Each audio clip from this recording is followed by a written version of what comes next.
Урматтуу элчи айым, кымбаттуу достор, айымдар жана мырзалар, сизде жана жалпы Кытай элинин Кыргыз Республикасынын президенти урматтуу Жапаров Садыр Нуркожоевичтин жалпы министрлер кабинетинин атынан Кытай эл Республикасынын түзүлгөндүгүнүн 75 жылдык майрамы менен жылуу куттуктап коюуга уруксаат этиңиздер.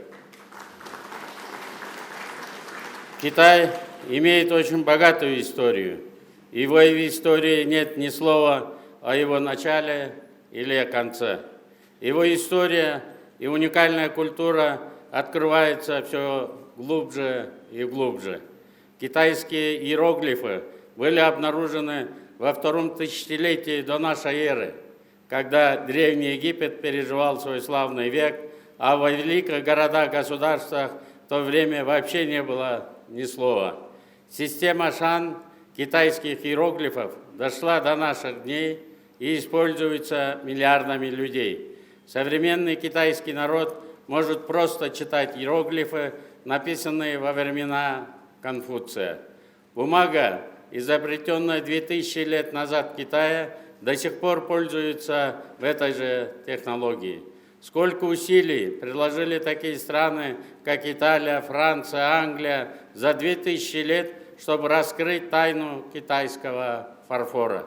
Китайский порох изменил порядок войны в мире, а шелк известен в Китае 4000 лет до нашей эры. С такой историей и культурой Китай никогда не вторгался и не нападал ни на одну страну. Китайская цивилизация – единственная цивилизация в мире, сохранившаяся до наших дней. Китайское государство – авангард народов на пути к миру. Отмечая 75-летие Китайской Народной Республики, мы не можем не упомянуть ее основателя Мао Цзэдуна, а также господина Дэн Сяопина.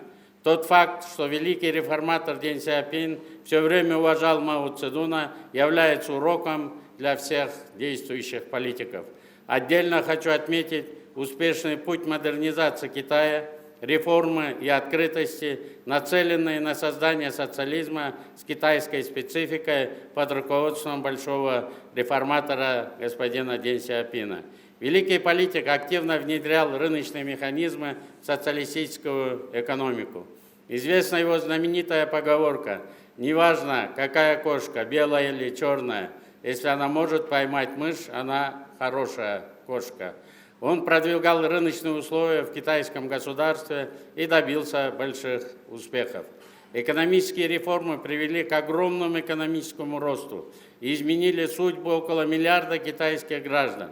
Всемирный банк отмечает, за этот период 850 миллионов граждан Китая смогли улучшить свою жизнь. Независимо от того, какая страна торгует с Китаем, все были только выигрыши. В ходе реформ, проводимых с 1978 года, Китай оставил позади сложные повороты и заслуженно победил. Во время дождя мы видим больше грязи на ногах, но если мы поднимем голову немного выше, мы можем увидеть радугу. Поэтому мы можем научиться у великого китайского народа тому, как принимать позитивное в истории, не замечать плохое и преувеличивать хорошее. Уважаемые друзья, в прошлом году страны мира отмечали десятилетие со дня провозглашения уважаемым председателем Китайской Народной Республики господином Си Цзиньпинем масштабной инициативы «Один пояс, один путь», которая получила широкую международную поддержку и вовлекает в свою орбиту все большее количество государств. Уверен, что благородные помыслы и мудрые идеи уважаемого лидера Китая позволят всем вовлеченным в инициативу партнерам в полной мере ощутить выгоды от ее реализации. Сегодня Китайская Народная Республика построила политически стабильное государство, проводит активную внешнюю политику, имеет прочные позиции и авторитет на мировой арене, вносит значительный вклад в сохранение мира, согласия и развития на Земле. Опыт Китая для нас весьма важен и актуален. Сейчас в Кыргызстане проводятся масштабные экономические реформы, нацеленные на улучшение благосостояния кыргызского народа. На пути проведения нами экономических реформ, имея границу протяженностью более 1000 километров, нам есть чему учиться у Китайской Народной Республики. Кыргызстан активно участвует в реализации инициативы «Один пояс, один путь». Кыргызская сторона также поддерживает инициативу китайского лидера по глобальному развитию, по глобальной безопасности и по глобальной цивилизации. Мы с большим интересом наблюдаем, как в настоящее время под руководством председателя Китая господина Си Цзиньпиня китайский народ продвигает великое возрождение китайской нации путем осуществления китайской модернизации. Дорогие друзья, экономика Китая – это океан.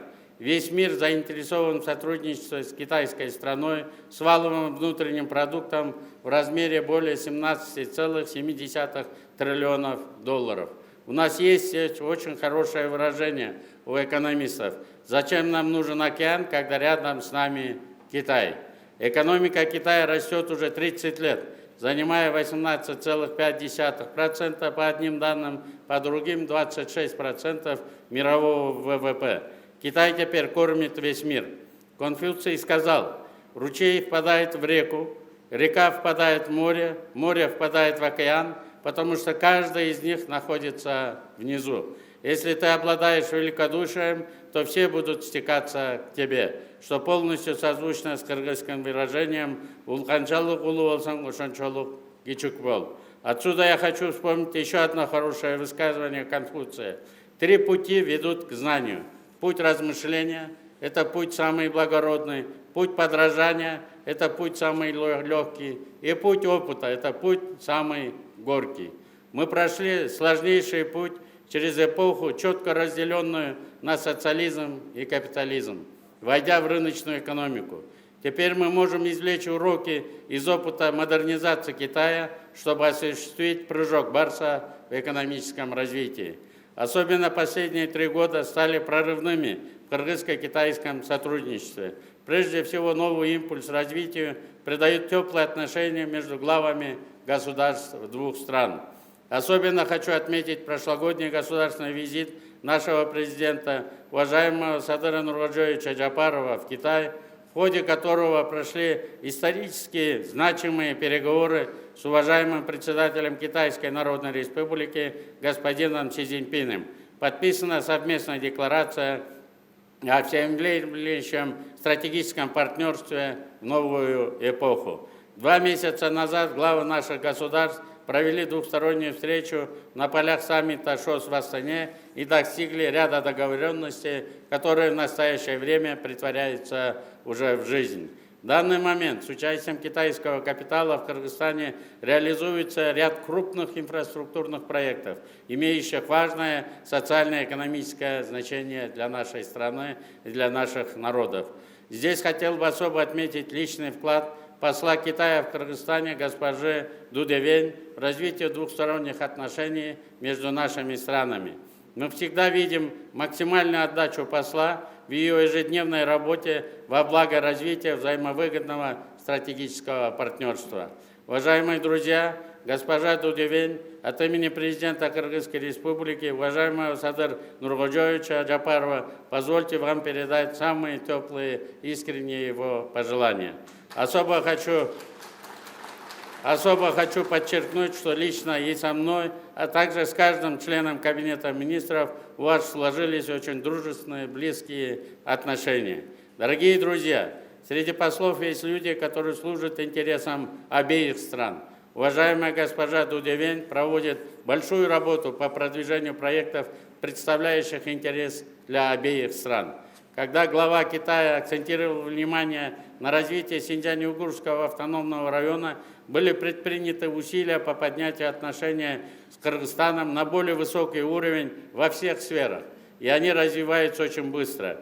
Если СУАР является для нас воротами для входа в Китай, миллиардный рынок, то Кыргызстан – это мост для Китая в Центральную Азию и в страны бывшего СССР.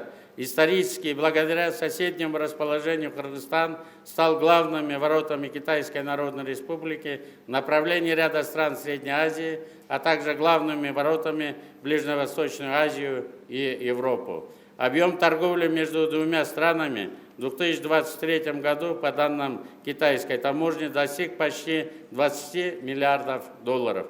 В пунктах пропуска Иркиш-Тамит-Торугар улучшаются условия, строятся новые логистические центры, склады контроля, надзорные склады как на нашей территории, так и на территории СУАР. Контрольно-пропускной пункт Бедель, историческая дорога, новые ворота экономики. Я верю, что в ближайшем будущем это станет международным транспортно-логистическим коридором.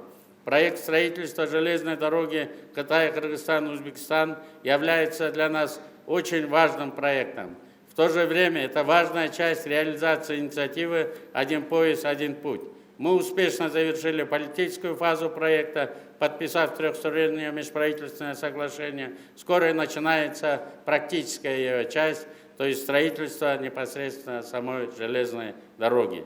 Уважаемые друзья, госпожа Дудевень, завершая свое выступление и пользуясь случаем, отдельно хотел бы поздравить весь коллектив китайского посольства, который вносит свой вклад в укрепление дружеских и добрососедских отношений между нашими странами. Пользуясь этой благоприятной возможностью, желаю вам, госпожа посол, и всем китайским друзьям крепкого здоровья, счастья и успехов в работе. Өлкөнүн экономикасы гүлдөп өсө берсин, Кытай элине өнүгүүлөрдү каалайбыз, дүйнөдө тынчтык болуп, берекелүү заман орносун. Рахмат көңүл бурганыңыздарга.